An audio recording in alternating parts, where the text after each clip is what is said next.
यह मेरा 5वां वीडियो है। इसमें मैं अग्रसेन जी के पुत्र पुत्रियों के विवाह, पशु बलि और वैश्य धर्म के बारे में जानकारी दूंगी।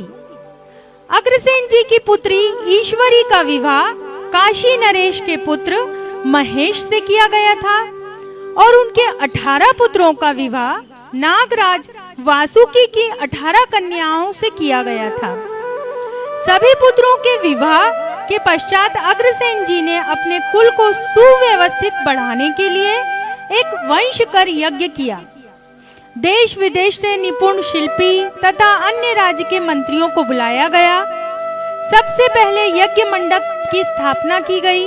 उसके बाद विधि सहित पूजन प्रारंभ किया गया। इस यज्ञ मंडप में 18 द्वार थे, जिसके अंदर 18 कुंडों का निर्माण कराया गया।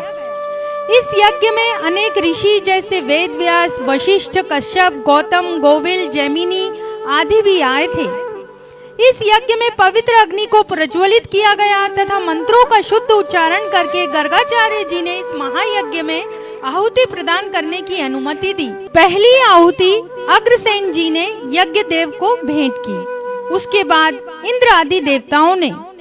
इस प्रकार एक दिन में एक यज्ञ पूर्ण हुआ और 17 दिनों में 17 यज्ञ पूर्ण हुए। 17वां यज्ञ पूर्ण होने के पश्चात यज्ञ में होने वाली बलि कर्म को देखकर अग्रसेन जी व्यथित होकर अपने भवन लौट आते हैं। उन्हें लगता है कि पशु बलि एक अशुभ एवं अमंगलकारी कार्य है। यह सर्वदा अनुचित है। पशु बलि अधर्म है। ऐसा विचार मन में आने पर वे यज्ञ रुकवा देते हैं। तब सभी ऋषि उन्हें समझाते हैं, हे राजन, यह यज्ञ शास्त्रों के नियमों के अनुसार हो रहा है।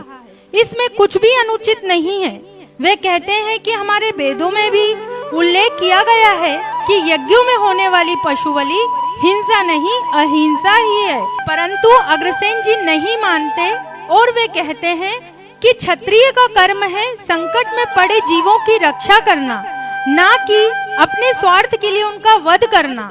और आगे कहते हैं कि क्षत्रियों को कुछ दोष नहीं है, ऐसे धर्म का मैं त्याग करता हूँ और जहाँ दया का महान धर्म विद्यमान है, ऐसे धर्म को ग्रहण करता हूँ।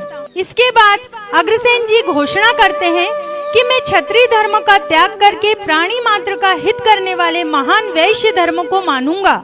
अब से मेरा कुल वैश्य होगा और माता महालक्ष्मी इस वंश की कुल देवी होंगी। वंशकर यज्ञ 18 ऋषियों द्वारा कराया गया था। इन 18 ऋषियों से ही 18 पुत्रों को अलग अलग गोत्र दिए गए। 18वां यज्ञ अपूर्ण रहने से 18वां गोत्र अपूर्ण माना जाता है। इसके बाद अग्रसेन जी ने यह घोषणा की कि एक अपने गोत्र को छोड़कर अन्य 17 गोत्रों से आप विवाह कर सकते हैं। इसका प्रमुख कारण रक्त शुद्धि था। विवाह की यही पद्धति ही 5000 वर्ष से अधिक समय से अग्रवंश को स्थिर बनाए हुए है।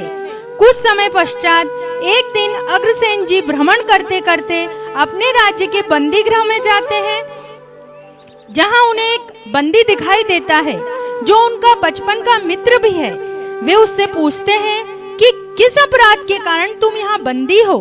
तब वह कहता है, मैं बहुत निर्धन ब्राह्मण हूँ। मेरे बच्चे भूख से व्याकुल हो रहे थे। मेरी पत्नी भी फटे हुए वस्त्र पहने हुए थी। भूख से हारकर ही मैं इस कारागार में आया हूँ। तब अग्रसेन जी को बहुत ग्लानि महसूस होती है और वे स्वयं को भी इसका अपराधी मानते हैं।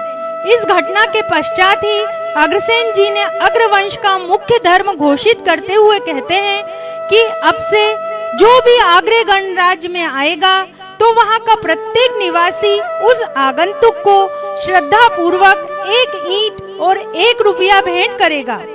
इस प्रकार अग्रसेन जी ने समता पर आधारित राज्य की स्थापना की और उन्होंने इस पृथ्वी की 3 बार यात्रा की। जब अग्रसेन जी की उम्र 108 वर्ष की होती है तो वे अपना राजकाज अपने पुत्र विभु को सौंपकर रानी माधवी के साथ वन में चले जाते हैं। समता पर आधारित दृष्टि से देखें तो महाराजा अग्रसेन जैसा शासक आज तक दूसरा नहीं हुआ है। हमें गर्व होना चाहिए कि हम सब अग्रवंशी हैं। बोलो महाराजा अग्रसेन की जय। धन्यवाद।